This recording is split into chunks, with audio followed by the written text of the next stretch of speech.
उन्होंने कहा कि आपके बाद अभी दोबारा हमें पीपल्स पार्टी वालों से मिलना है। तो हमने पूछा भाई क्या तय हुआ आपका पीपल्स पार्टी से? उन्होंने कहा सब चीजें कॉन्फिडेंशियल है, हमारे लिख के बात हुई उनसे।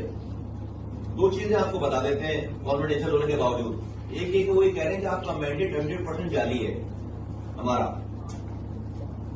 सबका 60% होगा, 50% होगा। हमारा पीपल्स पार्टी कह रही है, पीएमएल कह रही है कि पीपल्स पार्टी कह रही है कि हमारा 100% मैंडेट जाली। कॉन्फिडेंशियल में सारी बातें नहीं बताई, ये वाली बात बताई हमें कि हमारा 100% मैंडेट जाली है। दूसरा ये बताया कि हमारे नंबर पूरे हैं।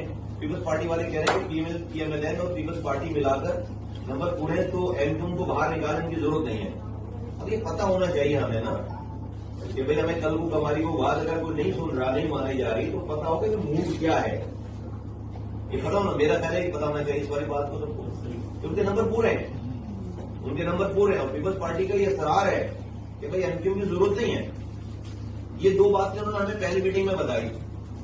हमने उनको जवाब नहीं दिया, ही हमने नहीं जवाब दिया। हमारे पास सारे जवाब थे सब लोगों के पास, क्योंकि हम कहते भाई आप अपने जरा मैंडेट की बात करें।